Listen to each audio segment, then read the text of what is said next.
Y este es un tema de inmigración muy importante, sobre todo para la comunidad de venezolanos residentes en Estados Unidos y tiene que ver directamente con el estatus de protección temporal o lo que comúnmente conocemos como TPS y los cambios que han surgido últimamente.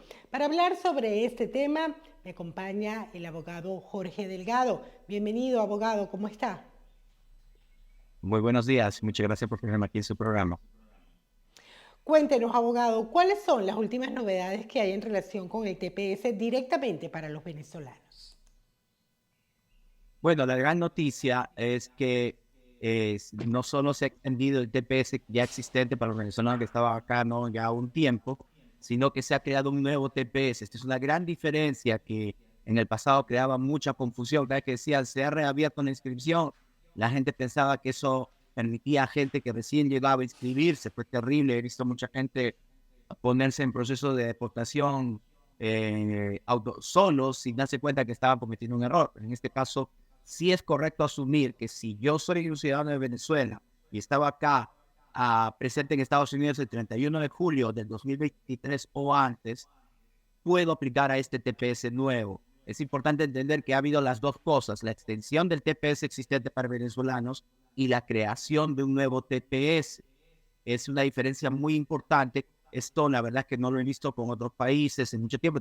Para usar un ejemplo, el de El Salvador existe desde 2001 y lo único que ha habido, mire, desde 22 años ya, es extensiones. Quiere decir que solo para gente que estuvo presente en Estados Unidos desde 2001 o antes, ¿no? Y durante años esto creaba confusión cada vez que reabrían el periodo de inscripción, porque era reinscripción para gente que ya lo tenía. En este caso, no.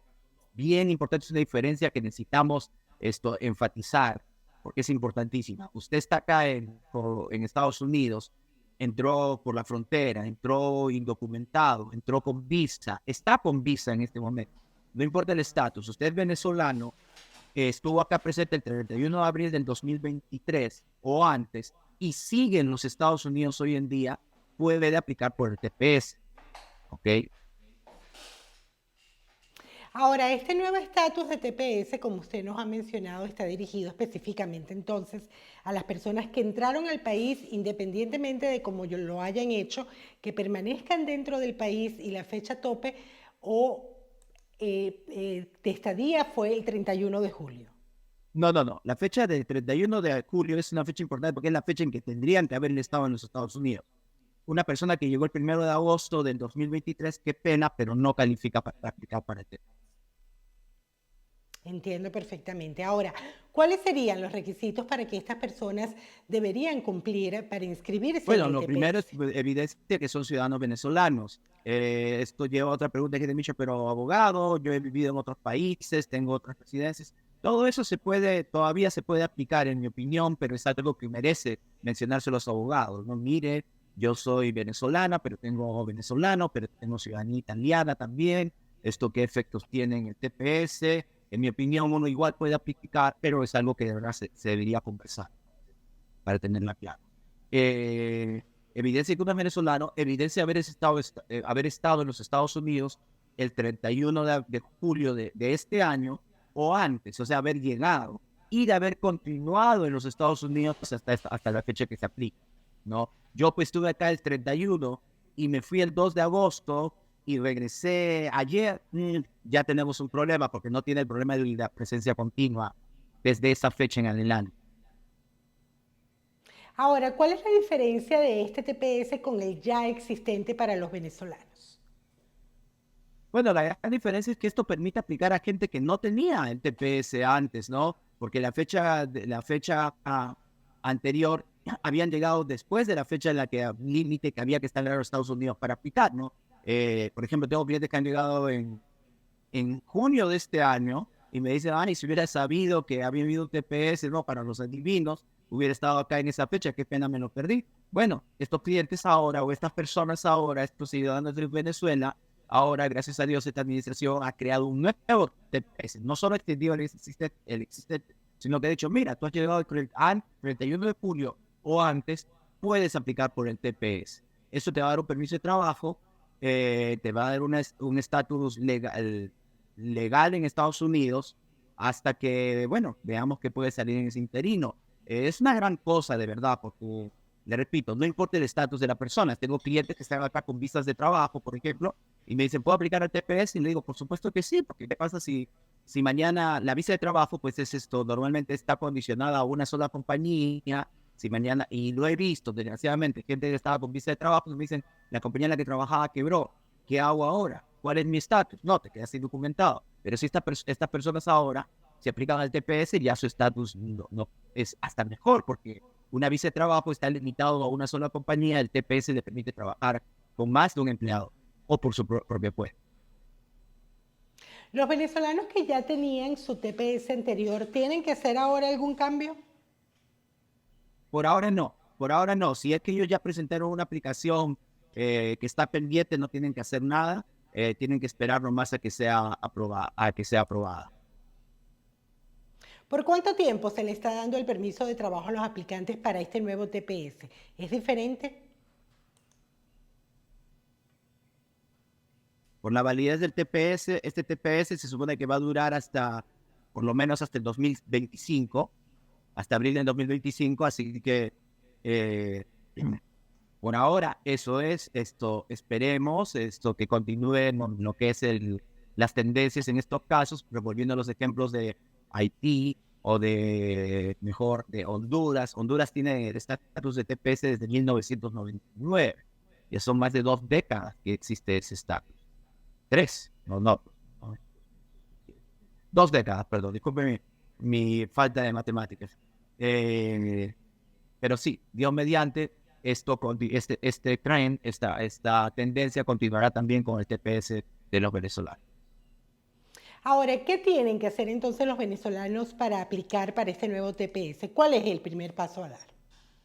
Lo pueden hacer online, pueden contactar a su abogado de preferencia para iniciar el proceso, es inscribirse, no hay que presentar la forma I-821, que es la inscripción del TPS, y esto es, qué bueno que lo preguntas, porque siempre hay una confusión con esta forma. Si bien la forma dice que no hay ningún tipo de pago por esta forma, eso es correcto, pero hay que leer el small print, como dicen acá, como cuando uno compra un carro.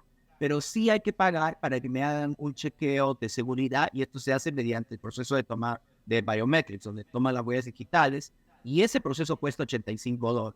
Entonces, si bien uno no manda dinero por la I-821, sí manda dinero por el chequeo de seguridad, y eso va acompañando a la forma I-821.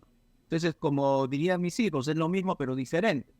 No, es diferente, pero lo mismo al final. Lo importante es que no hay que olvidarse que hay ese pago de $85, y si uno quiere el permiso de trabajo, bueno, tiene que añadirle el adicional, y en total se mandaría $545, se mandan 2 fotos. Estoy hablando cuando uno lo presenta físicamente y no por internet. Se manda evidencia de que uno es venezolano, se manda evidencia de haber estado acá antes el 31 de julio o antes, y evidencia de estar acá continuamente desde esa fecha. Una persona, abogado, que no entró por un puerto o por un aeropuerto, que no tiene una entrada legal, ¿cómo puede comprobar que entró a los Estados Unidos? Ok, recuerde que no necesitamos probar que entró a Estados Unidos, necesitamos probar que está acá. Yo sé lo que dice, es un poco más difícil. Inmigración, nunca he sido fanático de las cartas, ¿no? Yo juro que fulanito entró tal fecha, no. Les gusta ver recibos médicos. Para bien o para mal, la gran mayoría de gente que ha entrado por el borde ha sido procesado. Ok, la verdad es que hace mucho que no veo personas son muy pocas las personas que logran ingresar sin tener ningún tipo de contacto con las autoridades como para que haya algún registro que entraron. Y como le digo, no importa cómo hayan entrado, puede que haya sido, puede ser una persona que entró por el borde, fue detenida, ha sido puesta en proceso de deportación, de removal, como se dice, y le han dado sus papeles diciendo, usted entró el 20 de junio y fue detenido en el borde fronterizo, por lo tanto, lo estamos poniendo en proceso de deportación. Bueno, eso es evidencia que entró antes del 31 de julio, y de ahí tiene que presentar evidencia de que ha estado acá, sus chequeos con inmigración, visitas al doctor, cualquier cosa que muestre que ha continuado. Pero ya con tener, sobre todo cuando estamos hablando de hace tan poco como una entrada en junio o julio de este mismo año, va a haber poca evidencia, pero yo creo que en ese caso yo estaría optimista que inmigración va a aceptar solo una evidencia de entrada como evidencia de que ha estado acá en los Estados Unidos el tiempo necesario. Usted dice, abogado, que este es un proceso que las personas pueden hacer en línea.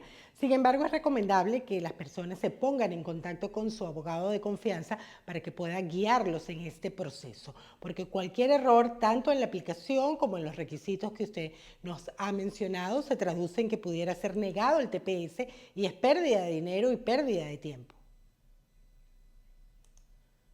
Correcto, correcto. Sí, yo siempre les recomiendo esto. Bueno, si lo hacen con uno con mucho gusto, uno como abogado responsable de que la aplicación sea hecha correctamente y no haya ningún tipo de retraso o el peor escenario que sea negada. Pero sí, y si lo hace, ir con la persona de confianza, con el abogado de confianza que ustedes tengan y asegurarse que sea bien hecho, porque esto es demasiado importante. Nada más triste para mí que ver gente que pierde la fecha de inscripción porque se lo devuelven, a veces inmigración se demora demasiado, o asegurarse que todo esté hecho correctamente para que no haya ningún tipo de problema con este proceso. Y también es importante mirar sus fechas, ¿no? Y como le repito, hay gente que está ahorita en un estatus migratorio que está por expirar, ¿no? Estoy con visa de turista, por decirle, y se me vence en septiembre, bueno, perdón, en noviembre. Bueno, quiero mandar ese TPS, asegurarme que sea recibido perfectamente antes que expire mi estatus, cosa que de ahí yo puedo hacer el argumento que nunca he estado fuera de un estatus legal en los Estados Unidos, lo cual me abre puertas para hacer otro tipo de procesos que pueden llevar a la residencia. No quiero expanderme porque ya tomaría todo tu programa y no quiero abusar de usted, de su confianza, pero sí, siempre es importante, si uno tiene una forma de conservar el estatus legal, que no haya ningún tipo de break, de periodo entre estatus legales, pues hacer todo el esfuerzo para conservarlo así, ¿no? Y el TPS te da ese estatus. Entonces, si yo estoy con visa de turista, no quiero esperar a que acabe mi estadía de turista. Si estoy con una visa de trabajo, no es que me voy del trabajo y me quedo ilegal porque voy a aplicar el TPS. No, tratar de hacer que empalmen, que haya un estatus continuo donde yo pueda decirle al servicio de inmigración, yo nunca he estado fuera de un estado. Claro que sí, son precisamente estos detalles lo que hacen la diferencia. Allí en pantalla usted tiene toda la información del abogado Jorge Delgado si usted gusta consultar su caso. Gracias, abogado, por acompañarnos hoy en el programa. Fue un gusto conversar con usted. Mi placer, que tengan muy buen día. Les recuerdo el número telefónico del abogado Jorge Delgado, es el código de área 954 y el número de teléfono es el 927-6254. Vamos a la pausa.